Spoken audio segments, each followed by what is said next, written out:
अस्सलाम वालेकुम। मैं आज बाज़ार आई थी, तो वैसे तो ऑलमोस्ट शॉपिंग हो चुकी थी, लेकिन सम टाइम ये होता है कि कुछ मैचिंग रह जाती है या कोई दुपट्टा पिको करवाना, ओवरलॉक करवाना, ये वाले काम छोटे छोटे जो होते हैं ना वो रह जाते हैं। और इसके साथ मैं आपको बताती चलूँ, जो सबसे इम्पोर्टेंट और ख़ास काम मैं बाज़ार में आई थी वो था बैंक में, क्योंकि बैंक में मेरे पैसे आए हुए थे, यूट्यूब की फ़र्स्ट इनकम।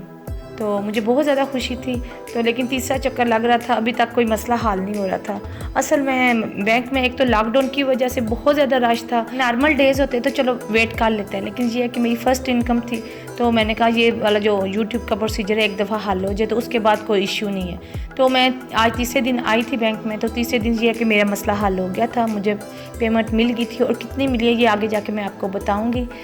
मैंने कुछ शॉपिंग की, जो जो ज़रूरी चीज़ें थी, उसके बाद घर आ गई। बहुत ज़्यादा गर्मी थी और घर में आते साथ मैंने मास्क बनाया, जो कि मैं अक्सर बना के फ्रिज में रख देती हूँ। तो आप भी ये अगर किचन में काम कर रही हैं या बाहर से आती हैं धूप में, तो आप ये वाला मास्क लगा के थोड़ी देर अगर पंखे के नीचे लेट जाती हैं तो आपको बहुत ज़्यादा एक तो रिलैक्सेशन फ़ील होगी और साथ साथ आपकी स्किन भी हाइड्रेट होगी, ग्लो भी देगी। इस वक्त मेरे पास लेटने का टाइम तो बिल्कुल भी नहीं था, क्योंकि अफ्तारी का टाइम होने वाला था, तो अफ्तारी भी तैयार करनी थी। साथ साथ ये है कि मैं मास्क लगा के अब काम करना शुरू कर दूंगी। आपको भी बताती चलूँ, इसमें मैंने 1 चम्मच मुल्तानी मिट्टी डाली है और 1 चम्मच बेसन डाला है और इसमें मैं दही डाला है। अगर आपकी स्किन पे एक्ने है तो आप हल्दी भी यूज़ कर सकते हैं 1 चुटकी के बराबर। और ये ऐसा मास्क है आप लगा के काम कर सकते हैं, बहुत ज़्यादा ड्राई नहीं होता। तो साथ साथ अफ्तारी मैंने बनाई।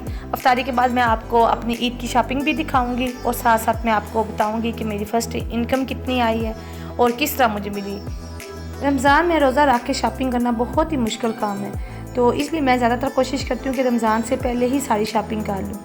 लेकिन इस बार जो है लॉकडाउन की वजह से काफ़ी चक्कर लगाने पड़ गए। इसके बाद तो बिल्कुल भी अब बाज़ार बिल्कुल बंद हो जाएंगे। बाज़ार से वापस आके वैसे भी घर का काम बिल्कुल भी नहीं होता, इसलिए कुछ काम मैं सुबह कर गई थी और अभी ये फ्राइज़ वगैरह का काम था अफ्तारी का, तो ये मैंने सोचा कि अभी करके फिर आपसे आराम से बात करती हूँ।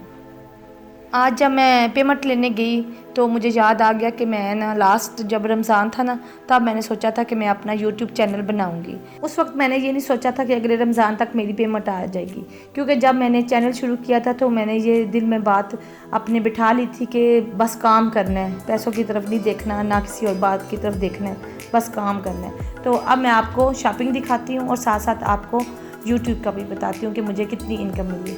ऑलमोस्ट शॉपिंग जो मैंने आपको पहले भी बताया कि रमज़ान से पहले कर ली थी, तो ये जो लास्ट वाला एक सूट है ना लैमलाइट का, ये मैंने अभी लिया था। बाकी जो 2 मेरे ड्रेस थे वो मैंने पहले से ही लेके रखे हुए थे।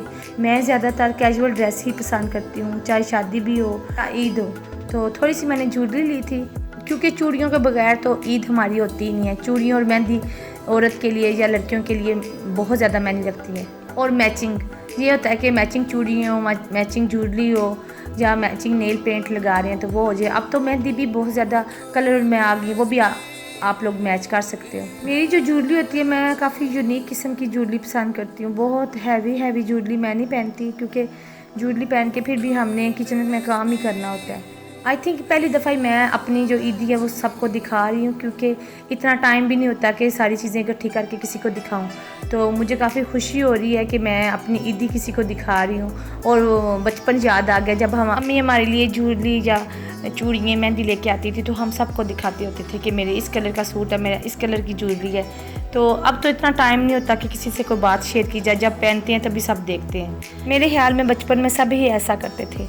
तो मैं अपने ड्रेस की तरफ आ जाती हूँ। मैं आपको दिखाती हूँ कि ये जो ब्लू कलर का ड्रेस है ये मैंने खाड़ी से लिया था। ये थोड़ा सा बना हुआ है फैंसी टाइप। तो ये जो येलो कलर का ड्रेस है ये भी इस पे पांचों पे और घेरे पे कढ़ाई हुई है। जब मैं स्टिच करूँगी तो इंशाल्लाह मैं आपको ज़रूर दिखाऊँगी, सारी तफसील से दिखाऊँगी। ये 2 पीस सूट था मेरा, तो इसके साथ मैंने दुपट्टा अलग से लिया था। ये देखें, ये मैंने इसके साथ दुपट्टा लिया था, आज ही मैं लेके आई थी इसके साथ। इसका स्टफ़ भी काफ़ी अच्छा बना हुआ है। तो मैं आपको अगला सूट दिखाती हूँ। वो मैंने सूट खुद ही बनाया, मतलब कि वो मैंने हाली लिए शर्ट। फ्रंट से ये बनी हुई है ग्रीन, लाइट सी ग्रीन कलर में, और बैक साइड इसकी नेवी ब्लू में है। तो मुझे काफ़ी पसंद आया। तो मैंने ट्राउज़र वैसे तो वाइट के साथ इसका कम्बिनेशन बना हुआ था, तो मैंने सेम मैचिंग की, और मैंने जो दुपट्टे की कंट्रास्ट है ना वो ब्लू में रख ली है।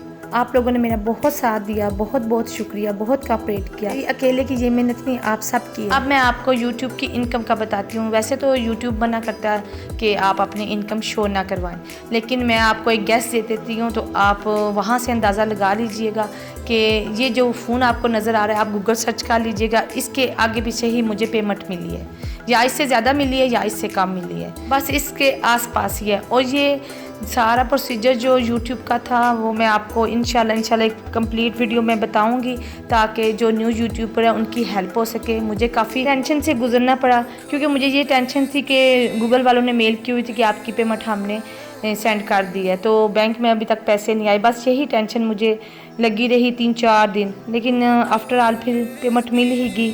तो पेमेंट लेके जो खुशी की कैफियत थी वो मैं आपको बता नहीं सकती, लेकिन जो काम कर रहे हैं उन लोगों को अच्छी तरह अंदाज़ा होगा कि इस पेमेंट के लिए हमें कितना ज़्यादा काम करना पड़ता है। एक कंप्लीट वीडियो बनाऊंगी, अभी मेरे पास टाइम नहीं था। इंशाल्लाह। अल्लाह हाफिज़।